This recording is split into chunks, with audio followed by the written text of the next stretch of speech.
Section D, problem number 4C.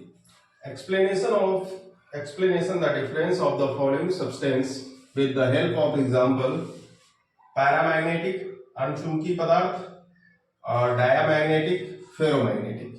अणचुंबकी diamagnetic प्रचुंबकी पदार्थ और फेरोमैग्नेटिक लौहचुंबकी पदार्थ में अंतर स्पष्ट करना है यूजिंग एग्जाम्पल की सहायता से इनमें अंतर स्पष्ट करना है। ये क्वेश्चन नंबर 4C है जो यूपी बोर्ड 2024 फिजिक्स के पेपर, इसका कोड है 346 FX। इसकी 3 मार्क्स की प्रॉब्लम है। तो इसमें किस तरीके से हम डिफरेंशिएट करेंगे डायमैग्नेटिक, पैरामैग्नेटिक और फेरोमैग्नेटिक सब्सटेंसेस को। तो इसमें सबसे पहला है कॉज ऑफ, जो ये प्रॉपर्टी है डाया, फेरो और पैरामैग्नेटिक सब्सटेंस की, कॉज ऑफ मैग्नेटिज्म के कारण किस तरीके से इसको हम डिफरेंशिएट कर सकते हैं। जो डायामैग्नेटिक सब्सटेंस होते हैं, जो प्रचुंबकीय पदार्थ होते हैं, उनमें orbital motion of the electron, जो प्रचुंबकीय पदार्थ के कारण जो डायमैग्नेटिज्म होता है वो किसके कारण होता है?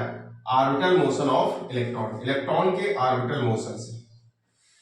मतलब है इलेक्ट्रॉन हमारा इस तरीके से ऑर्बिट में न्यूक्लियस के अराउंड ऑर्बिटल मोशन करता है इलेक्ट्रॉन। तो इस ऑर्बिटल मोशन के कारण इसमें जो डायमैग्नेटिज्म होता है वो ऑर्बिटल मोशन के कारण होता है। कॉज ऑफ मैग्नेटिज्म मतलब मैग्नेटिज्म का कारण क्या है डायमैग्नेटिक सब्सटेंस में। पैरामैग्नेटिक सब्सटेंस जो होते हैं इसमें स्पिन मोशन ऑफ इलेक्ट्रॉन क्या करता है? ऑर्बिटल मोशन के साथ साथ न्यूक्लियस के चारों ओर ऑर्बिटल मोशन तो करता है, इसके साथ साथ ये क्या करता है? स्पिन भी करता है। क्या करता है? स्पिन।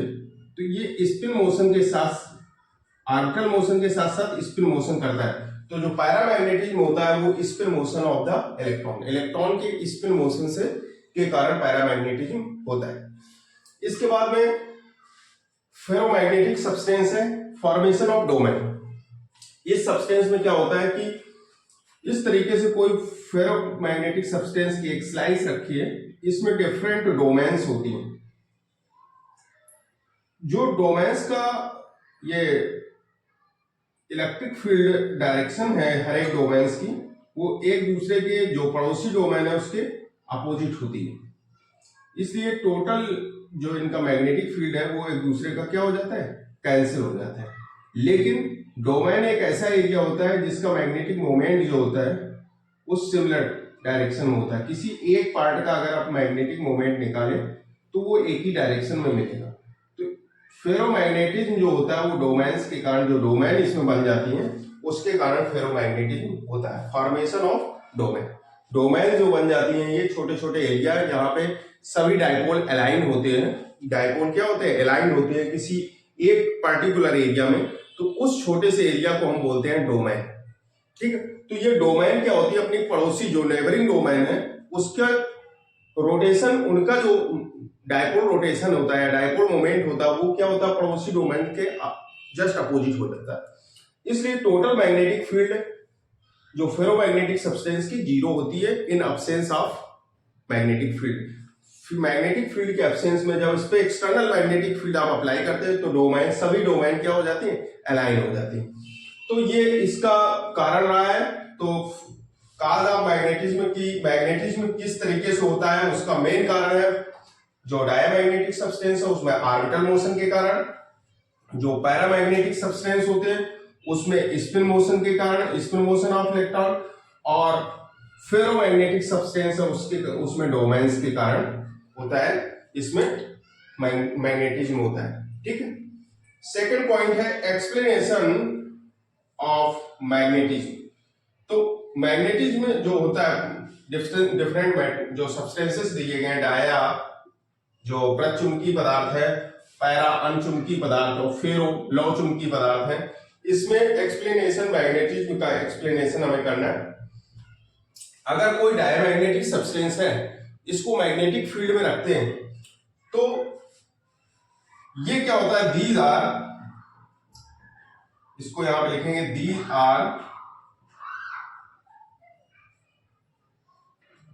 आर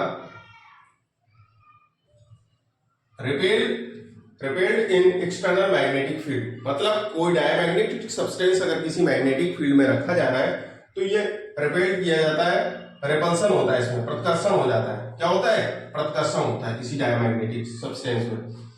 अगर इसको स्ट्रांग मैग्नेटिक फील्ड में रखते हैं तो तेजी से पीछे हट जाता है, मतलब इसमें क्या होता है? रिपल्सन होता है। In case of paramagnetic substance, these are weakly attracted in an external magnetic field. अगर आप मैग्नेटिक फील्ड में कोई पैरामैग्नेटिक सब्सटेंस रख रहे हैं तो फीबली अट्रैक्टेड, बहुत ही हल्के से क्या होता है? अट्रैक्ट होता है मैग्नेटिक फील्ड की डायरेक्शन में। But in case of ferromagnetic substance these are strongly attracted in magnetic field, मतलब स्ट्रांगली कोई भी फेरोमैग्नेटिक सब्सटेंस है तो ये तेजी से मैग्नेटिक फील्ड की तरफ अट्रैक्ट हो जाता है, strongly attracted in magnetic field. तो ये अगर एक्सप्लेनेशन ऑफ मैग्नेटिज्म का, ये तो काज ऑफ मैग्नेटिज्म, जो मैग्नेटिज्म कैसे होता है उसका कारण है, और ये है मैग्नेटिज्म का एक्सप्लेनेशन।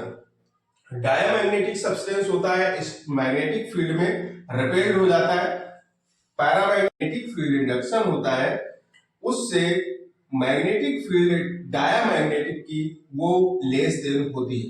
ठीक है। Second case, in paramagnetic substance magnetic field in magnetic field induction in paramagnetic substance B is greater than magnetic field induction in vacuum। Vacuum में जो मैग्नेटिक फील्ड इंडक्शन होता है उससे ज्यादा होती है मैग्नेटिक फील्ड किसकी? पैरामैग्नेटिक सब्सटेंस की। But in case of ferromagnetic substance, magnetic field in ferromagnetic substance is strongly greater than magnetic field in vacuum, magnetic field induction in vacuum, मतलब B is greater then B not. B not is the magnetic field induction in vacuum. इस तरीके से आपने 3 step इसकी पढ़े। First काज था magnetic field, कोई भी इलेक्ट्रॉन का काज ऑफ मैग्नेटिज्म क्या है? ये प्रॉपर्टी है। इन जितने भी मैग्नेटिक मटेरियल हैं इनकी एक प्रॉपर्टी होती है, property cause of magnetism, magnetism का कारण क्या है। दूसरा, एक्सप्लेनेशन ऑफ मैग्नेटिज्म, मैग्नेटिज्म को एक्सप्लेन हम कैसे करेंगे इन डाया, पैरा और फेरोमैग्नेटिज्म में। थर्ड केस था value of magnetic induction, magnetic field जो इंडक्शन होता है उसकी वैल्यू क्या है, वो वैल्यू में डिफाइन करनी थी। तो इस तरीके से 3 प्रॉपर्टी आपने इन जो जितने भी मैग्नेटिक मटेरियल्स हैं आपके सामने, डाया, पैरा और फेरोमैग्नेटिक मटेरियल्स, इनकी 3 ये प्रॉपर्टी आपने देखी। अब नेक्स्ट प्रॉपर्टी भी हम आते हैं।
फोर्थ पॉइंट है इसका मैग्नेटिक ससेप्टिबिलिटी, जिसको जाई से रिप्रेजेंट करते हैं। तो मैग्नेटिक ससेप्टिबिलिटी का क्या रिलेशन होता है डिफरेंट मैग्नेटिक मटेरियल्स में। तो पैरामैग्नेटिक सब्सटेंस के लिए जो मैग्नेटिक ससेप्टिबिलिटी है ये लो होती है और नेगेटिव वैल्यू होती है इसकी, मतलब जाई की जो वैल्यू होगी मैग्नेटिक ससेप्टिबिलिटी की वो लेस देन 1 होगी। तो लो होती है, बहुत ही कम होती है और नेगेटिव होती है, ठीक है। Xi is less than 1. पर इन केस ऑफ पैरामैग्नेटिक सब्सटेंस जो मैग्नेटिक ससेप्टिबिलिटी होती है लो है but positive value, magnetic susceptibility की वैल्यू बहुत कम होती है लेकिन पॉजिटिव होती है, मतलब ससेप्टिबिलिटी लगभग जो अप्रोक्सीमेटली इक्वल टू द 1 के इक्वल होती है, Xi is equal to 1. In case of ferromagnetic substance, magnetic susceptibility is positive and high value. तो मैग्नेटिक ससेप्टिबिलिटी की जो वैल्यू होती है वो पॉजिटिव होती है और इसकी value Xi is equal to 10 to 2, लगभग 100 के इक्वल इसकी वैल्यू होती है। तो ये मैग्नेटिक ससेप्टिबिलिटी का एक्सप्लेनेशन था in different magnetic material like dia, para and ferromagnetic materials. In case of diamagnetic material, magnetic susceptibility is low and negative. In case of paramagnetic substance, magnetic susceptibility low but positive. In case of ferromagnetic substance, magnetic susceptibility positive and high value. Dependence of magnetic susceptibility, so Xi की dependency है temperature पे, किस तरीके से Xi depend करता है।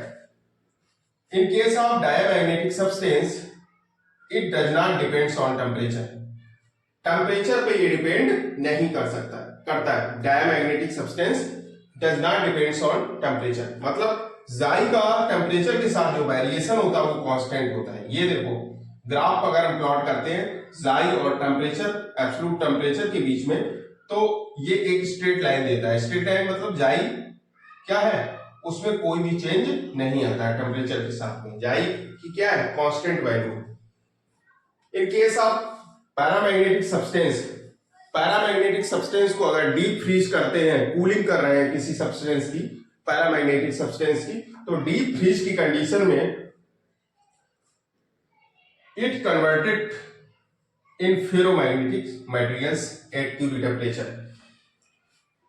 On cooling जो paramagnetic substance है वो फेरोमैग्नेटिक सब्सटेंस में कन्वर्ट हो जाता है एट क्यूरी टेम्परेचर। इसलिए अगर ससेप्टिबिलिटी का टेम्परेचर के साथ ग्राफ प्लॉट करते हैं तो ये ग्राफ लगातार टेम्परेचर के साथ क्या करता है, ये एक्सपोनेंशियल वैरी करता है, मतलब डिक्रीज करेगा और फिर एक कांस्टेंट वैल्यू देने लगेगा। तो ये क्या करता है कि जो कूलिंग पे it converted to ferromagnetic substance, मतलब कूलिंग अगर हम करते हैं किसी पैरामैग्नेटिक सब्सटेंस की तो पैरामैग्नेटिक सब्सटेंस हमारा कन्वर्ट हो जाता है फेरोमैग्नेटिक सब्सटेंस। यही बिल्कुल वाइस वर्सा फेरोमैग्नेटिक सब्सटेंस को अगर हम कूल करते हैं, these are converted in paramagnetic substance at TC. TC मतलब क्यूरी टेम्परेचर। क्यूरी टेम्परेचर पे ये फिर से किसमें कन्वर्ट हो जाता है, ferro converted to paramagnetic substance. अगर जो फेरोमैग्नेटिक सब्सटेंस को फिर से अगर डीप फ्रीज करते हैं तो these are converted in paramagnetic substance, फिर से ये पैरामैग्नेटिक सब्सटेंस में कन्वर्ट हो जाता है at Curie temperature. Curie temperature पे ये पैरामैग्नेटिक सब्सटेंस में कन्वर्ट हो जाता है। तो आपने देखा कि जो डायमैग्नेटिक सब्सटेंस होता है, सिर्फ एक ये सब्सटेंस ऐसा है जिसको हम चुंबकीय पदार्थ कहते हैं। केवल डायमैग्नेटिक सब्सटेंस टेम्परेचर पे डिपेंडेंट नहीं है, टेम्परेचर पे डिपेंडेंट पैरामैग्नेटिक सब्सटेंस भी है और फेरोमैग्नेटिक सब्सटेंस भी है। तो इस तरीके से आपको शॉर्ट फॉर्म में लिखना था।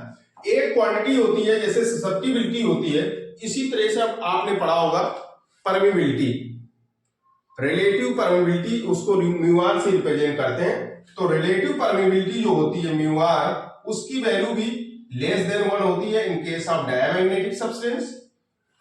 Mu R is equal to 1 होती है इन पैरामैग्नेटिक सब्सटेंस।